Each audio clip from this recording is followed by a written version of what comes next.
Hello, everyone. Welcome to episode 3 of the Friday Fables podcast. As always, I am one of your hosts, Jags, and joining me today is Kira. Hi. Hello, everyone. Yay! So, we have a pretty interesting show today that we've got planned. But as always, first of all, we'll start off with talking about some of the games that we've been playing recently. So, myself, I have been playing the World of Warcraft War Within pre-patch content that's been out. Just kind of doing a bunch of leveling of different classes, even classes that I don't even plan on ever playing, just because the leveling experience is so fast during this event.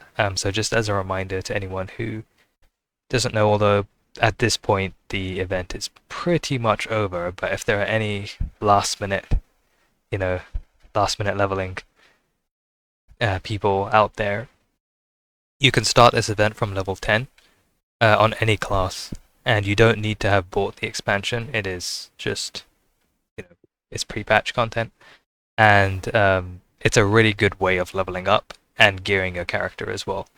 I'm talking like I got a character from 1 to 70, including AFK times, in about 5 hours and 40 minutes. So, and in that time, they were also fully geared.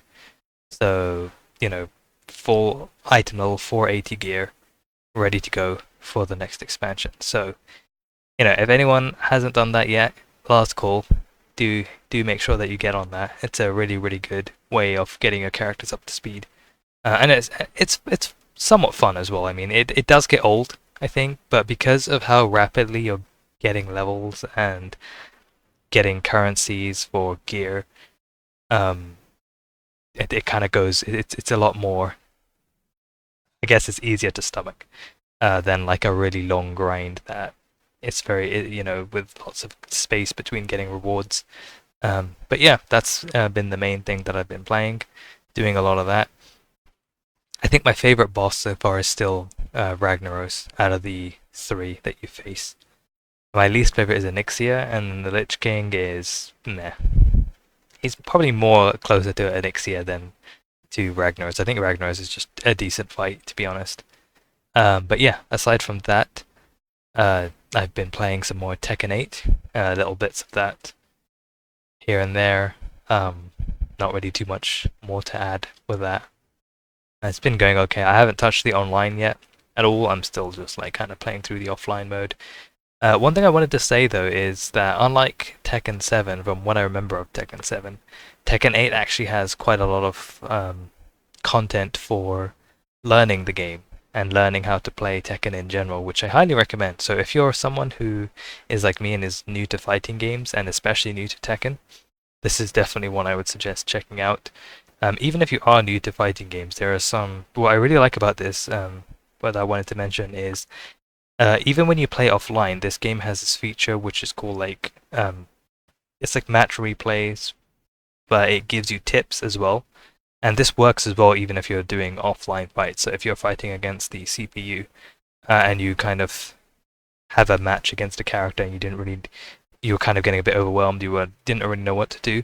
And I've been using this feature and I highly recommend it. You can actually go back and review that replay, and the game will kind of give you information like, hey, you can duck this attack and then punish it, or the recommended punisher for this attack is this string, for example, and then in real time it'll give you these tips. It'll pause the replay as well, and you can press one button to just practice it. So the AI will take over and just keep repeating the move that you were struggling against, and you can just keep practicing punishing it. So this, features like that are actually really cool, and I've never really seen that in another fighting game before. But it's very good to learning the game and getting used to it. As well, it has this mode that I've been playing quite a bit, which is called Arcade something. I forgot what it was called. But essentially, it's just like a long tutorial for like where they slowly introduce you to the mechanics of the game. You pick your character, and they'll tell you like some combos and stuff that you can do. But yeah, it's pretty good. It's pretty chill so far. I've been having fun with that. Um, so yeah, definitely recommend Tekken 8. aside from that, I've also played and picked up the Phoenix Wright Ace Attorney trilogy, the HD remaster, which is available on PC.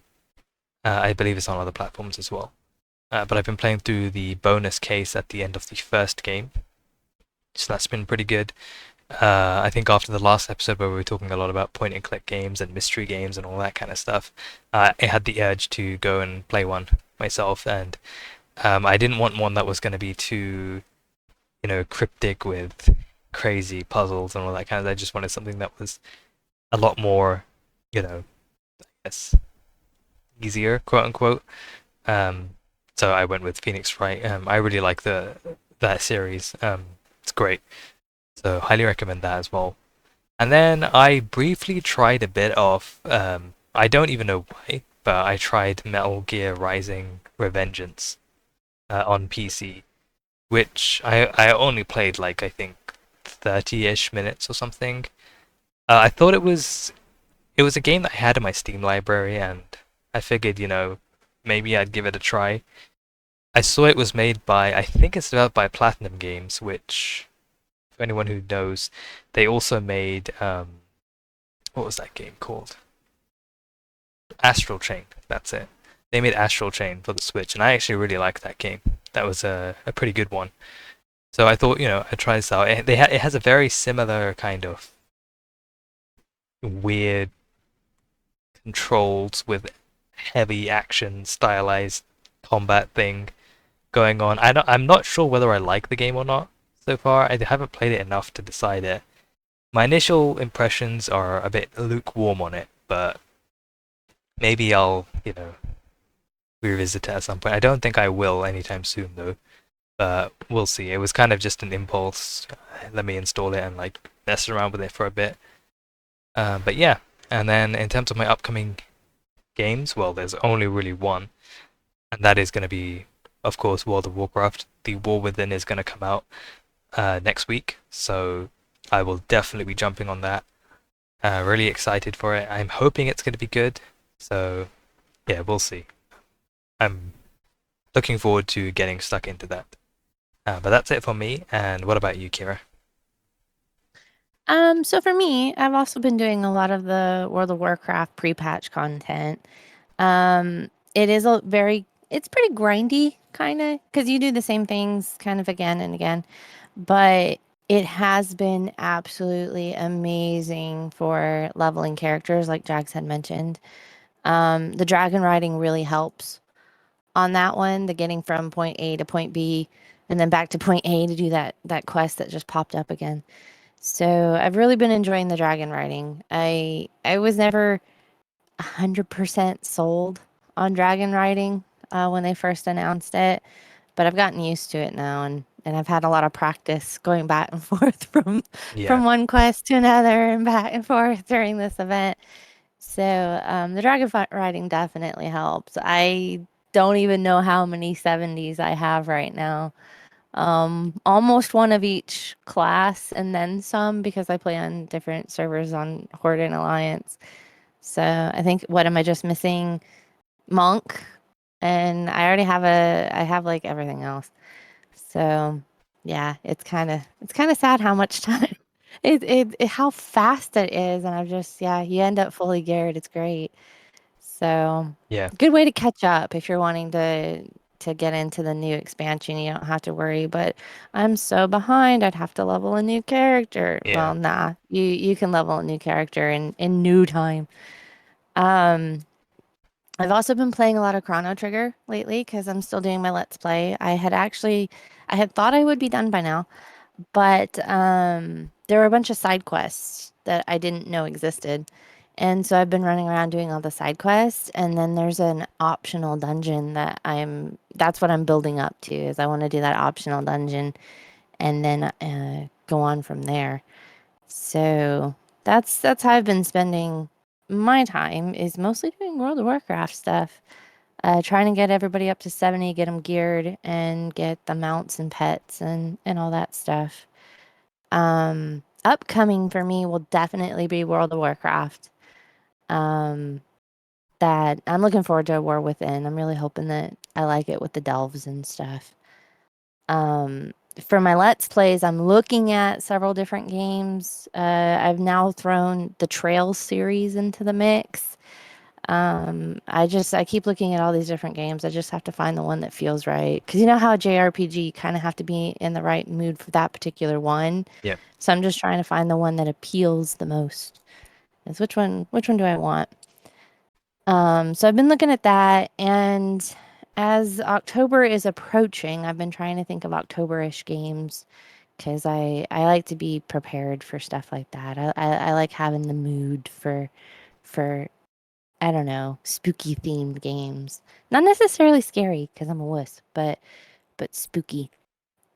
And then Saga Frontier, because Saga Frontier is one that I can easily jump in and out of. So while I'm playing World of Warcraft, if I need a break, I can just jump into Saga Frontier a little bit. Um, so that'll be good. I'm looking forward to exploring some Warcraft delves and some Saga Frontier.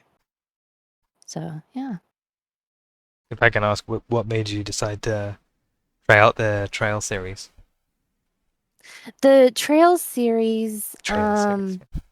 well, I've just been seeing a lot about the new ones that have come out recently. I've been watching some videos on people talking about how much they like them, that kind of stuff. It just, something about that series has always made me want to play it, but I've just never gotten into it. I know that most of the series is now on Steam, which helps because having such a long series over a long period of time like that, you end up losing some to systems that you don't have, or they're too expensive to go buy the game now because they're older games, that kind of stuff. But with them all being on Steam, and Steam keeps messaging me about, this item on your wish list, that kind of Yeah. stuff. So it's like, well, maybe now's the time to get into Trails. But I also feel that way about the Ease series, maybe now's the time to get into Ease. Yeah. It's I've always liked that art style of of the JRPGs, and something about it's just always appealed. I've just never actually taken the dive.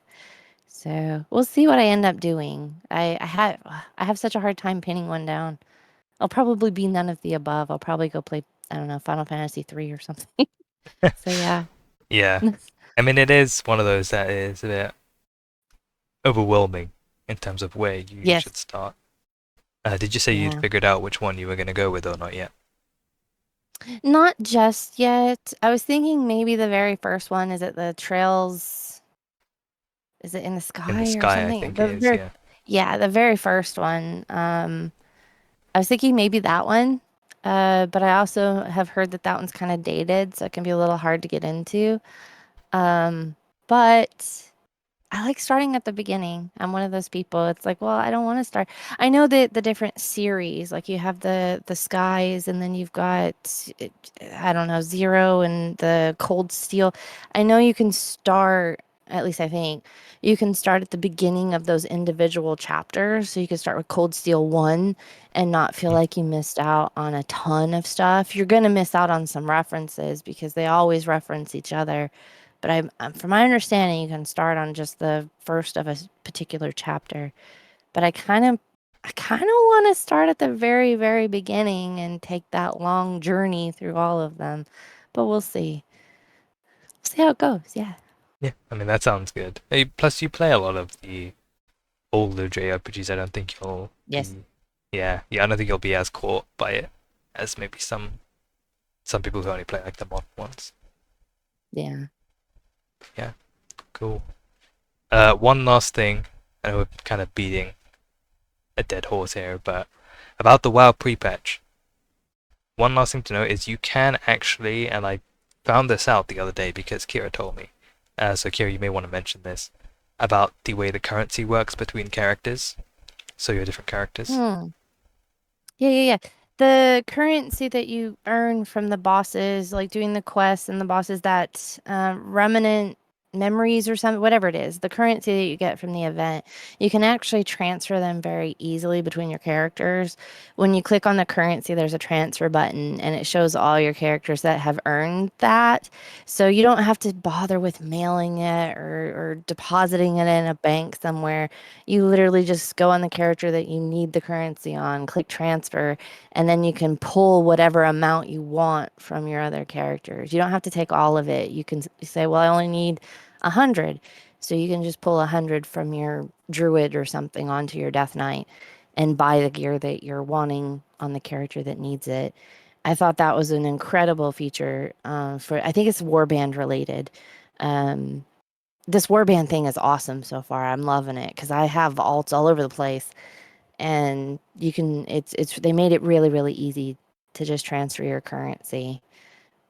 So if you're looking to gear characters, you don't even have to grind the currency on a low level, like on a low level one that you don't want to grind it on. You can grind it on like your hunter if you're more comfortable playing the hunter, but you want the gear for your death knight that you're getting ready to learn how to play. Well, you can grind it on your hunter and then send the currency to your death knight, which is pretty cool. Yeah, definitely. It's very unlike Blizzard as well because, like you mentioned in the Mm, past with stuff like this, it's Blizzard are usually really reluctant to do that. They want you to kind mhm. of get each character's currency by themselves. Like that's that character's currency, and then like maybe later on down the line they add some kind of system that lets you send it to a character through mail, but like you can only send a fixed amount and that's it.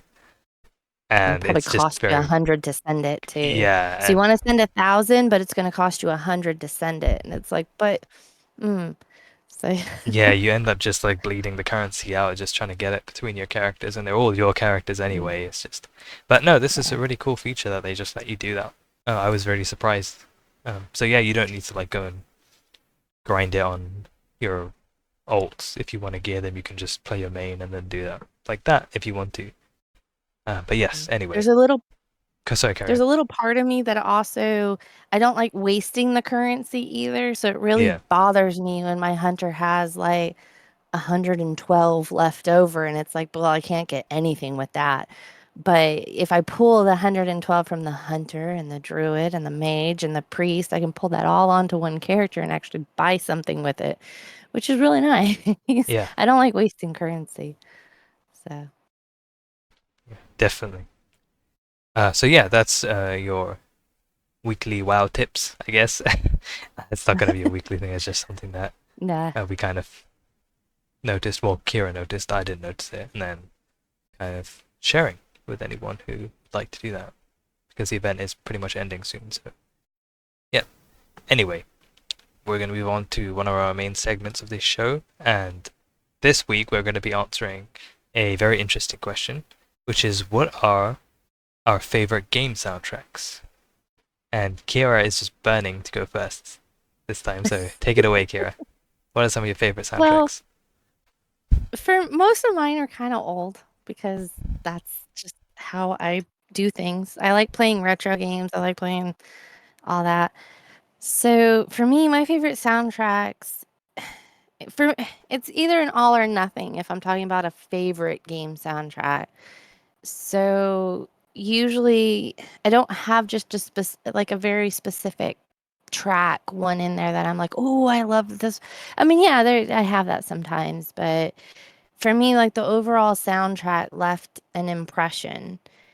And the first one that these are not in any order, but the first one that I will list as a favorite soundtrack was Fantasy Star 4, which I've already, told you guys the story of Fantasy Star 4 and how much I love that game. But something about the soundtrack, whenever I hear that opening theme, I just like get this rush, this feeling of, oh, I'm in store for something really cool. It's just I really like the Fantasy Star 4 soundtrack. It reminds me of like all the good times that happen within the game. Like all these different scenes start popping into my head. Like if you've seen Fantasy Star 4, it has like that kind of comic panel that pops up for the cinematics. I see those in my head when I hear the soundtrack of, oh yeah, that one scene with Rune's face right there. So yeah, it it makes me think of like all these different scenes. And they actually did if you're into Fantasy Star music for the Genesis ones, they did a concert, similar like how they do Final Fantasy. They did one with an orchestra. They got all set up, and they have an orchestra playing all the Fantasy Star music, and that is very awesome if you like Fantasy Star music. So That's really I cool. personally I really like the Genesis sounds. Like it can make the Genesis could just make sounds that the Super Nintendo couldn't, and vice versa. But something about that soundtrack on the Genesis just, oh, but the orchestra is pretty amazing too. And then my second pick is going to be Tales of Symphonia, which the Tales series kind of, there's certain tracks that are kind of common between the whole series. Um, so some of the tracks will be familiar from like Destiny or something. That's cool. But Tales of Symphonia stands out for me because it was the one on the GameCube where I really noticed like the music just hit right for that one. If something happy was going on, the happy music would just kind of make you smile. When something sad happened, it would hit that nerve and you'd kind of feel like crying. Whether or not you do actually cry is another story. I never cry in games ever. I cry all the time. But it's just that soundtrack. It's very powerful for Tales of Symphonia, and I feel like it complements every single scene in that game. And there's not a bad song in that soundtrack. I love that soundtrack. Um, if anybody has played that one and enjoyed the soundtrack, let me know because that one's just awesome. And then my next pick, I know it's probably not a real common one for some people, but I know Final Fantasy is always known for its soundtracks in general because the music in the Final Fantasy series is just amazing. For me, it comes from my favorite Final Fantasy game, which is Final Fantasy VIII. I love the soundtrack for Final Fantasy VIII. Even the opening cutscene where they're singing the lyrics that they have there and they're fighting each other out there and Renault's got her feathers. But it's just the soundtrack for Final Fantasy VIII was the one that I actually had a sound system hooked up to the TV. And this is the one where I really noticed the music in a video game and was just like, this is awesome. And I like cranked up the volume so that the music was coming through the speakers that were next to my TV, and I got in trouble and my mom told me to turn my music down. But it was just really, really good. I was like, this is awesome though. So I really did enjoy the soundtrack in Final Fantasy VIII. Um, there's a few in there that are just kind of weird. Um, yeah, there's a few tracks in there that are kind of weird. I Yeah, can think of the music, I can't think of the name for them, me neither, but there is but some like there's some weird weird, ones. yeah. I want to say like Lunatic Pandora might be a little weird, but I can't swear to it that that's the name of the track that I'm thinking of. But there's some weird ones, but they fit the scene in the game, so they're supposed to be weird. And then my last pick, which I saved for last, was Diablo 2, which is kind of a odd one because you think of Diablo and you think of all the demons and the lots of slaying noises and fighting noises. Like, dude. But like, yes, like Doom. It's like what? But it's like Diablo 2 just had this powerful, creepy feeling, and the music was awesome in Diablo 2. It's one that when I bought the game, it actually came with the soundtrack, and it was the first game where I took the CD out and actually went to my little CD disc changer that I had stereo in my room, and I put it in there and would actually just listen to the soundtrack, which kind of creeped my mom out. But she's like, "Why are you listening to this?" I was like, "Because it's awesome and it's Diablo." But it was just a really, really good one. I didn't do that with Diablo 1, but I did do that with Diablo 2. I would just listen to the music from it, and it's like, "But this is so cool." Um, I don't know if anybody else had that same feeling or not Oh with yeah. the Diablo 2 soundtrack, but those are my picks. I was just gonna So, say, you've mentioned Tales of Symphonia and like how it's got this like really powerful music. Just remember, did you know the guy who composed the soundtrack? I think his name is Motoi Sakuraba. He also did mhm. the soundtrack for the Dark Souls games. Oh, that's pretty What cool. a No, I way, didn't know like, that. I just think it's hilarious because it's like you can picture Tales of Symphonia and it looks like this really cutesy kind of, Mhm. anime game. And then he goes from that to like Dark Souls. It's really Dark Souls. grimy and like, Yeah. orchestral boss music and Yeah. it's pretty funny. I wonder how The he music like in Dark Souls is pretty good though, man. Like he that guy knows his stuff. yeah, I wonder how he went about the audition. Here, have a look at some of my old work. Have a Happy listen to my JRPG happy music. music. Like yes. 'Cause yeah, the happy music in the Tales game is like it's like silly and happy and bouncy and then you think of, Dark Souls and I'm like, "Oh, yeah, that's not the feeling I get at all from the Like take that and do not that. Yeah, do Thank the you. complete opposite." Okay, I got this. All right, so those are my picks. Jags, what are your picks for your favorite soundtracks? Yeah, so I'm gonna go and just agree with Kira on Diablo 2. I'm also gonna add Diablo 4 as well because Mm. to me 4 really tried to capture some of the feeling and some of the sounds from Diablo 2. And I think, to be honest, I do think it worked reasonably well. I did definitely while playing through the campaign and going through some of the dungeons. It really did give me a Diablo 2 feel to it. But yeah, Yeah. Diablo 2 soundtrack is just legendary in my opinion. It's an awesome soundtrack. Um, you'll notice as I go through mine, one of my favorite uh, things about soundtracks, or at least something that I look for, is like the atmosphere and the ambience. I'm not like a big fan of this really epic, orchestral music that people may think of when they think of good video game soundtracks.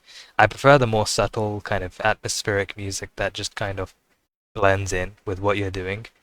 Um, and Diablo 2 soundtrack is pretty much the perfect example of that I've ever heard in a game. Every single track is just killer, and it really does match what's going on. My personal favorite track from Diablo 2 is called Cave, and the first time I heard that, I remember because I didn't play Diablo 2 on launch. I actually played it for the first time in the Diablo 2 Resurrected remaster that came out a few years ago.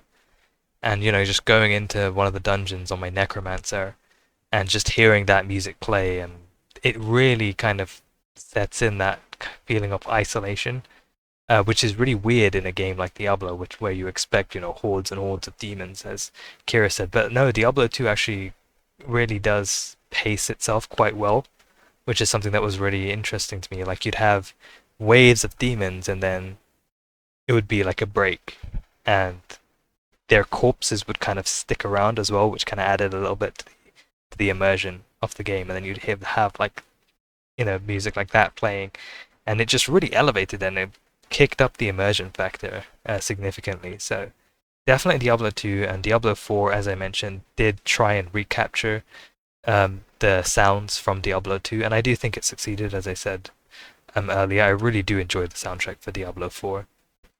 I listened to the Diablo 2 and 4 soundtracks, while studying, whatever. when I'm at my desk because it's just, like I said, they're very atmospheric and they don't really interfere too much. They're not like something that super demands your attention. So I think it's good music to have in the background when you're trying to concentrate on something. So yeah, definitely that's my first one. My second one is Shin Megami Tensei 4. Specifically, I think all of the SMT games have really good soundtracks, but 4 is one that stood out to me. And what's interesting is I'm also a fan of like 80s style, like new wave music and like some of the synth stuff from the 80s. And in an interview, the developers for Shin Megami Tensei 4 said that that was one of their inspirations for the soundtrack, was they wanted to recreate that kind of 80s sounding synth. And I think they nailed it. I think the soundtrack for SMT4 is really good. It's really weird though because the game starts out, and I'm not going to spoil anything, but it starts out in this kind of place called the Eastern Kingdom of Mikado, and it's very like fantasy and kind of traditional Japanese-ish, and then it just kind of takes a complete 180 and goes and changes into something else after a certain point. And at that point, then you really start getting that synth music, and it's just an incredible soundtrack. Really cool. Fits with the game, and again, similar to Diablo 2, it's a lot of the times it is a very atmospheric soundtrack, especially while you're going through some of the game's various dungeons and going on the overworld map. But yeah, it's great, and some of my favorite, standout pieces on that soundtrack is obviously the first one is going to be the main boss theme, which I think is called Battle B2. Anyone who's played this game, you'll know what this is, and you'll never forget the first time you've faced the Minotaur boss and you hear that music playing, and then he kicks your ass and you go back to the loading screen. Like, oh my god. When that music starts playing, stuff's going down. That's some serious stuff right there. But yeah, that's a great theme. That is a more in your face, I would say, than like what I've said before. But it's a great boss theme. It's to this day, it's one of my favorites, if not my at least top 3 favorite boss themes in a game. It's just awesome, really epic. The next one is going to be the domain boss battle theme, which I think is called Battle C3. For some reason, that is like I would just end up doing the domains simply to hear the boss music for it because it was awesome, and it's like this crazy, like it has this really killer guitar solo right at the beginning, and I'm just like, nobody mentions this game's soundtrack very much, but that right there, that is one of the best guitar solos I think I've ever heard. I'm not really like clued up on my guitar solos, but that is a really good one. Um, and yeah, I would literally just stall on my turns because it's a turn-based game. It doesn't have an active time battle, so you can take as long as you want deciding. And I would literally just stall and listen to the music because it was that good. And especially later on, when you start getting really good demons in your party, and you can just wipe the floor with bosses in like 1 turn or 2 turns. Especially if you go a physical build like me, it's pretty much just charge into Titanomachia and then they're dead. So I would just like stall it out as much as possible, just so I can listen to the boss music. Yeah, it was great. And then Hold finally, I on, would boss. I'm busy listening to this music. You can't attack me. I'm chilling and vibing with this music. exactly. Which reminds me, have you ever done that in a game? In any of the games you mentioned, do you Yes. ever like just stall, just listen to the music some more? Yep. It's like, hold on. We'll get to the fight in a second. We gotta give the music its credit. Hold on. Exactly. Yep. Yeah, I actually do that quite a bit, especially in turn-based games, because you can. There's no real like, um, I guess downside to it, because you're not like I've done it against the in clock. So go I've for it. done it in active time battle where I put it on wait whenever you're in like choosing a spell. Mhm. I'll intentionally, I have no intention of casting a spell, but I'll open that magic window and sit there and be like, "Oh wow, this music's really good." Yeah. And I'll like listen to it for a few minutes and then I go, "Okay, back to the fight." And I'll cancel out and start beating on it. So yeah, I've definitely I'm guilty of that. That's Oh yeah. awesome. That sounds like a great soundtrack. Yeah, I mean, if anyone is listening as well, if you've done that yourself, let us know in the comments. I think it's pretty funny. Um, But yeah, finally, I would say the confrontation theme from Shin Megami Tensei 4 is great as well. It's again, it kind of has that very atmospheric sound. Um, it usually is followed by the main boss theme, so you know, this is like the prelude to you getting your butt kicked kind of theme. But yeah, it's great. It's usually used to introduce a main story boss. Yeah, so great music all around. So Shin Megami Tensei 4 is my second pick. And then my final pick is a game I mentioned on the last episode, which is Vampire the Masquerade Bloodlines. And this game has a fantastic soundtrack. You know, again, similar to Diablo, it's very atmospheric and kind of in the background a lot. But it's just like, it's a really well-made soundtrack. And my favorite song, I guess, from the soundtrack is the Santa Monica theme, which is pretty much the theme that plays in the first kind of map that you arrive at after the tutorial. It's just great. It's just, I don't really know how to describe it other than it's just good, I guess.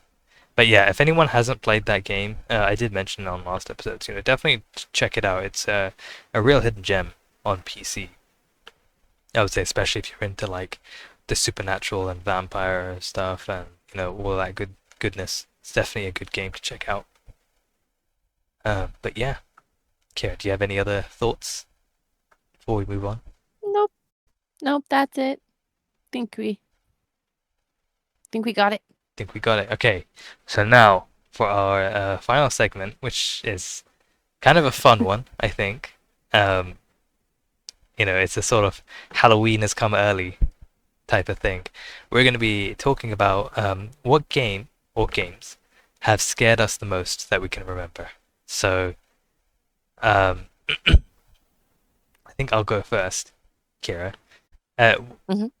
The first one I have is actually a recent game, and it's not a horror game at all. Well, some people may consider it to be because you're going to most likely die a lot, so if that's scary. But that is actually the Elden Ring Shadow of the Erdtree DLC that just released. And so just to kind of have a bit of a background. Personally, I'm a big fan of horror, but I don't really get scared of games, like, at all. I don't really jump a lot with games. I think Kira can verify this. So, Mhm. yeah, so when I jump, it is actually like, something's up. And also another background, I have pretty severe arachnophobia. So anyone who's played the DLC can probably tell where this is going. So basically, without spoiling too much, this is, I don't want to say it's the first dungeon of the DLC because I think you can pretty much tackle it in whichever order you want to. But one of the first dungeon that I tackled was Bellyrat the Tower Settlement. And as you kind of go up the stairs, this stupid place introduces the worst enemy in the entire series. I will go on record to say that because I hate them that much. The spider scorpions. Yes, they are exactly as terrifying as they sound. They are these giant, hairy, part spider, part scorpion things. Gross. When I first saw one, I ran the hell the other way, and I cheesed it from a doorway. I will admit that, because screw those things. I hate them. It's disgusting. But the thing that scared me was, so you kind of go down this corridor, and it opens up into this massive kind of room. And then as soon as you walk in, a bunch of these smaller ones start like rushing you, and they're not too bad, you kind of kill them with one hit, whatever. You have a cool AoE weapon art, or you're a mage, you can just wipe the floor with them. No worries. You go up the stairs, and then there's one of the bigger ones, but it's by itself, and its back is facing you. So you're like, I can just run up to this thing and or sneak attack it. Well, you can't sneak attack, you can't backstab them. But you can like sneak up as a crouch and then do like a heavy attack, like a full-on charged heavy, and just take it out like that. And then the game lures you into this like false sense of security. So I kind of did that. I just took that one out easy. I was feeling good. Start going up the stairs, and there is a programmed in like jump scare where as you walk up the stairs, there's like a corner at the top of the staircase, and from out of the corner rushes one of the giant ones.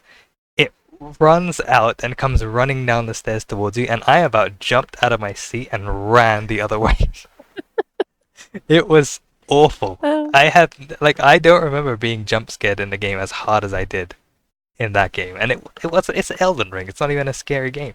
I ran. I was like, nope, I'm not going back in there. Screw that. It was awful. Did you scream? I think so. Yeah, I think I was like, I just kind of yelled out loud because it really caught me off guard. I was not expecting it. But yeah, I mean, Kira can attest. You've seen the damn things in that game. The stupid Yes, spider scorpions. they're disgusting. They're They're disgusting. gross. Yeah, they're gross.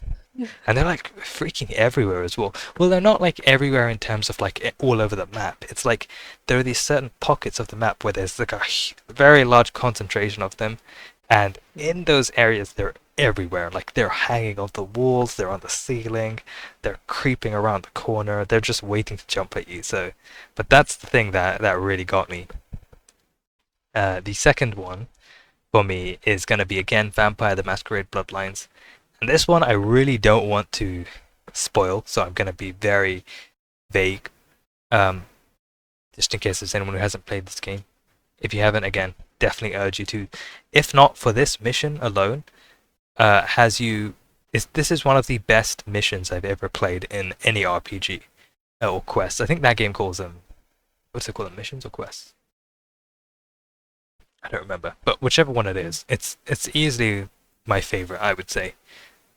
It's the most memorable as well. But basically, if anyone is a fan of the movie The Shining, or the book, you've read the book, or if you're just into the idea of haunted houses, there's one quest that sends you to a haunted hotel, and you need to go and basically get something from there.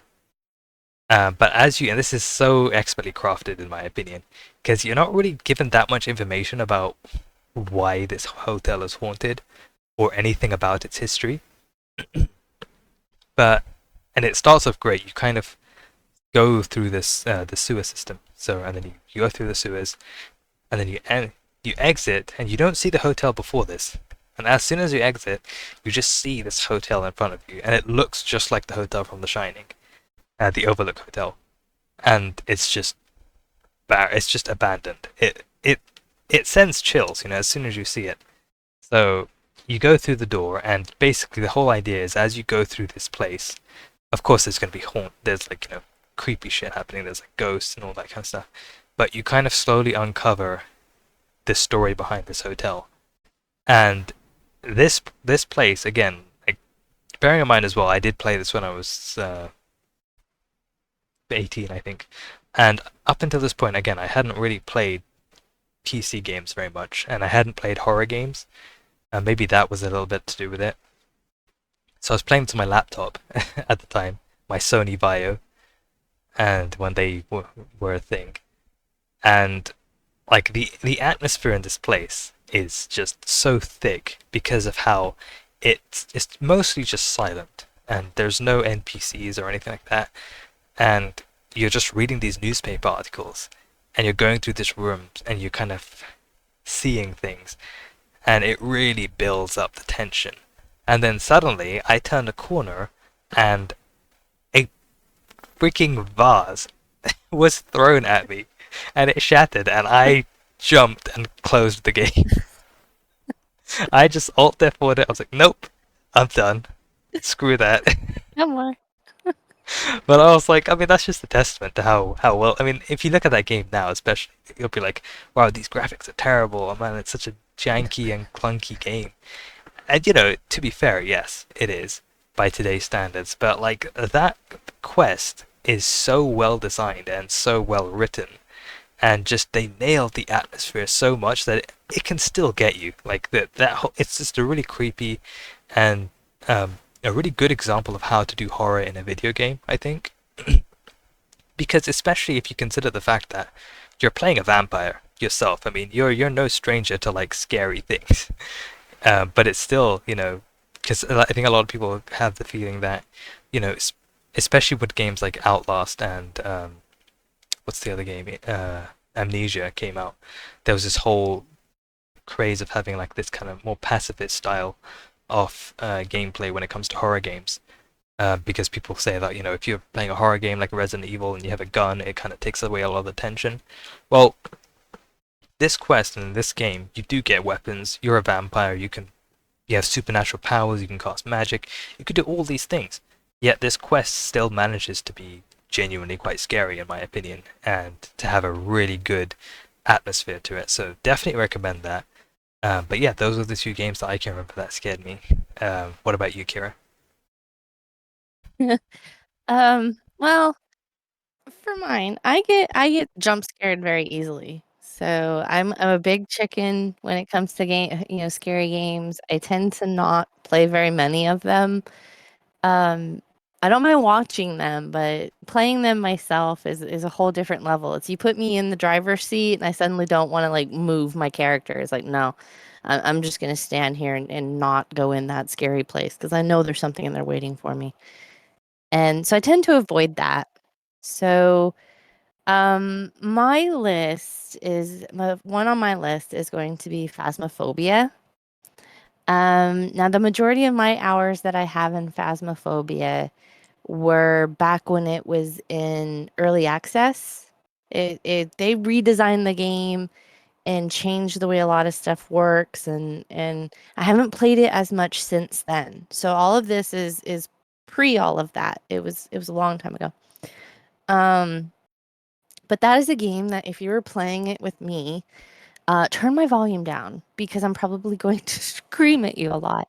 Um, it's a game where you're sitting there and you're trying to get this ghost to talk to you on this spirit box thing.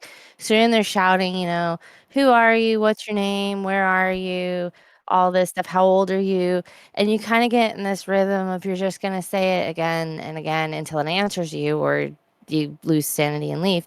And so I'm standing in this room just constantly, how old are you? Where are you? Are you friendly? Just going down this list repeatedly. And all of a sudden, the stuffed animal just gets tossed across the room right at my face, scared the crap out of me. I dropped the spirit box and went running out of the house.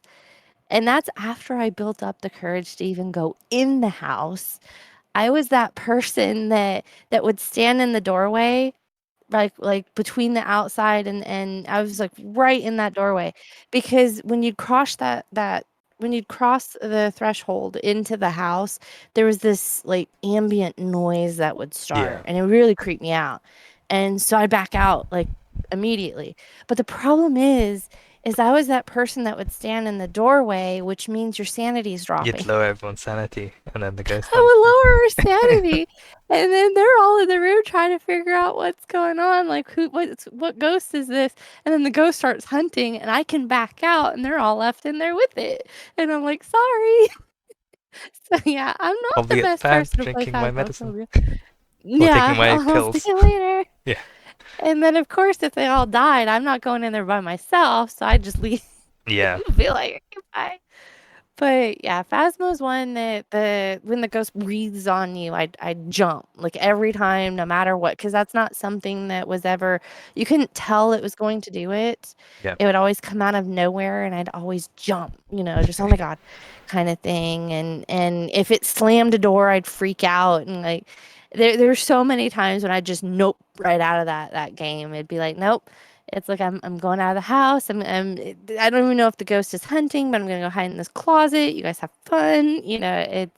There was a lot of screams in that game, and if I died, I really screamed. So It's like I'm not it hiding. I'm looking for ghost orbs. yeah, exactly. Gotta I'm watch just these in here monitors like a hawk. checking these. Yeah. It's I've got this camera. I'm looking at it.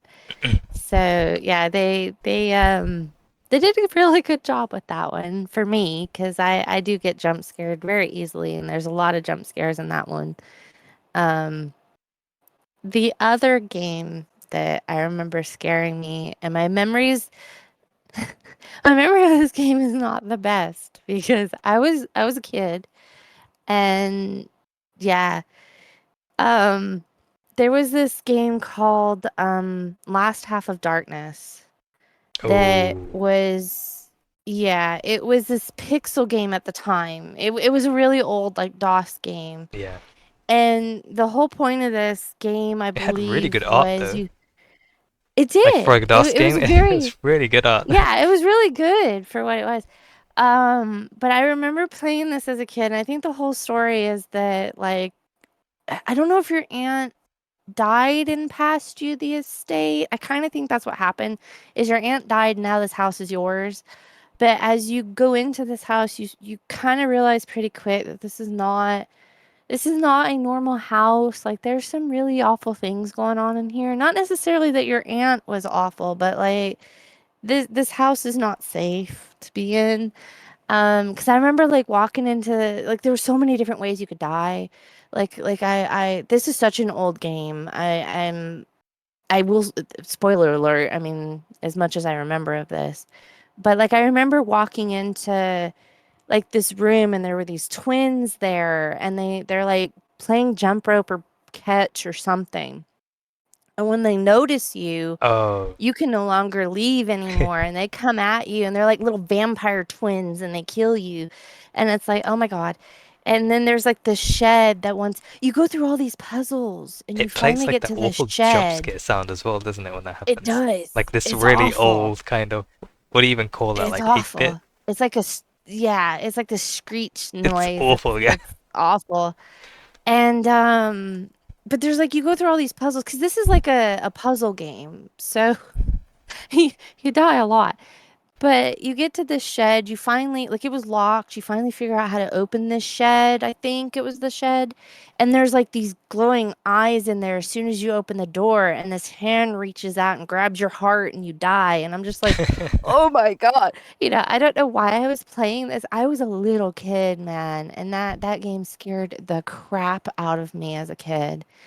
And there's just so many different things like that. Looking at it now, it makes me laugh because, the graphics were so bad and everything is like, really?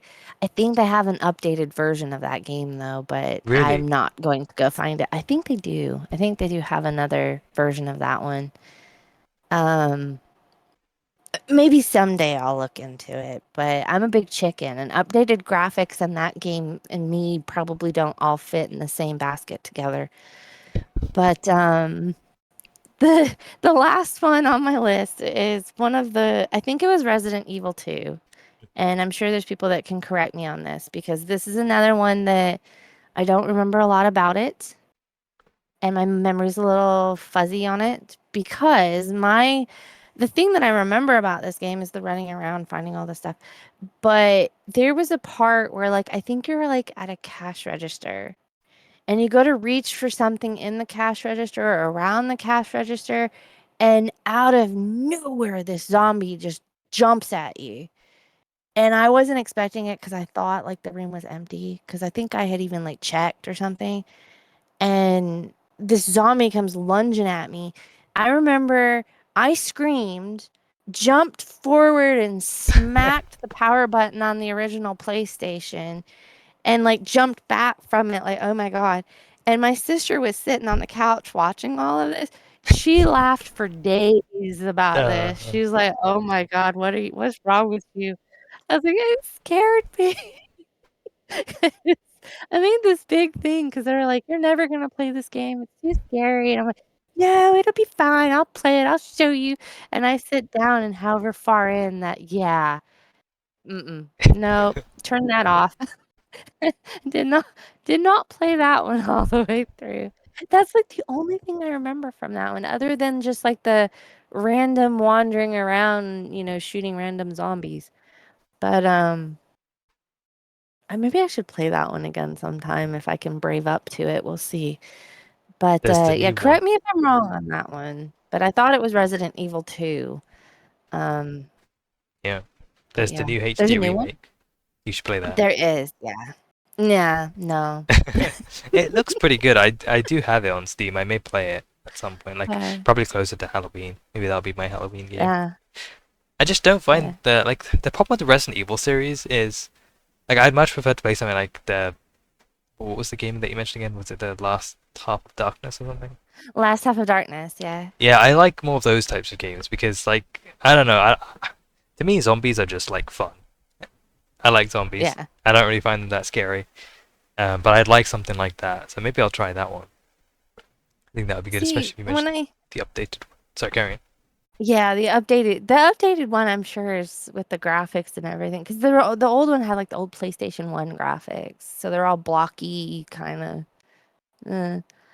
But see, when I think of zombies, I actually don't always think of Resident Evil. I tend to think of 7 Days to 7 Days, Die. yeah. And that's another one that I just play for fun because I like getting the sledgehammer and like going after Crushing them zombies, which skulls. makes me sound Yeah. really, yeah, that makes me sound really weird. But play it, it's fun.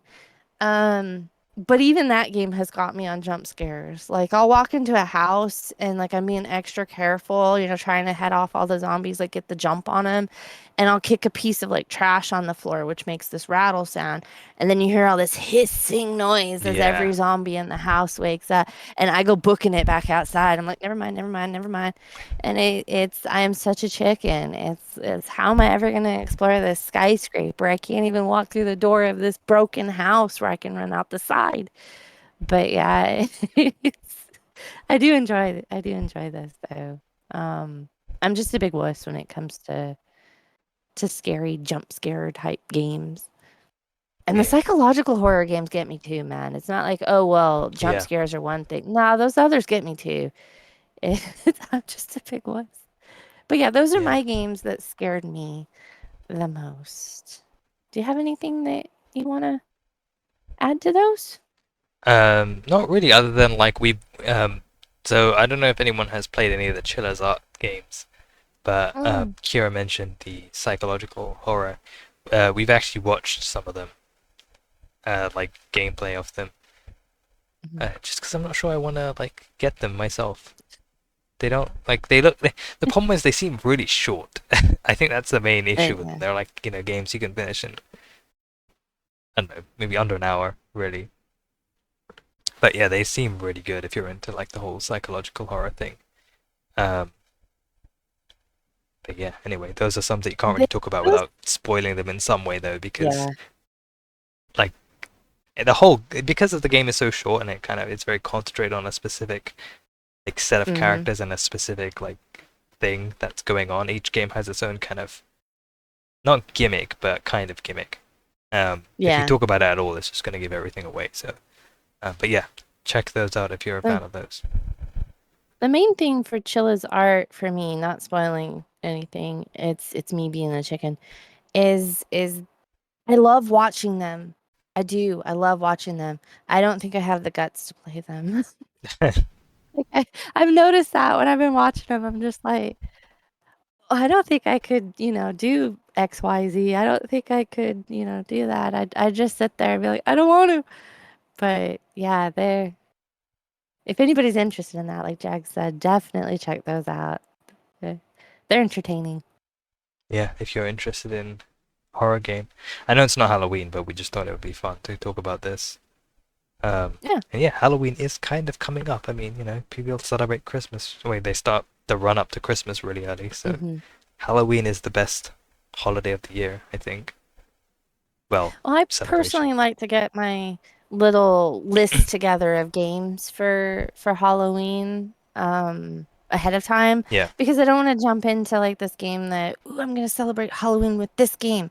And then it turns out it's not quite what I was wanting. Like it's not scary or it's, a different style of game than I was expecting. So I kind of like to start looking and thinking about that kind of yeah, stuff a get your little list done early. early. Yeah. And then when I October rolls love around, it's Halloween. just non-stop every day, enjoying all the Mhm. creepy stuff. Yeah. And I'm sure we'll visit all that stuff as well. Like, do we have any Halloween traditions? What do we do to celebrate Halloween? We Yeah, may do something and talk about that sometime closer to Halloween. favorite Halloween So yeah. games, like not necessarily Yes. scary, just games that have that kind of Halloween vibe to them, you know? Yeah. Favorite Halloween movies, maybe. Oh, definitely. That kind of stuff. Yeah. We could We could do a lot of stuff. Halloween is just an awesome month. Or Halloween. October is just an Yeah. awesome month. Halloween should be a whole month. It should be a whole That's month. my vote. Well, yeah, I mean, yeah. Uh, Yeah, cool. Anything else to add on your end? nope, that's it for me. Right, great. Then, in that case, I think this is a wrap. So, thank you very much, everyone who joined us today. We hope you enjoyed the episode. Again, I am Jags, joined by Kira. Thank you guys so much. Yep, and that is episode 3 of Friday Fables. And we'll see you next time for another fun episode. Thanks again, everyone, and take care. Take care.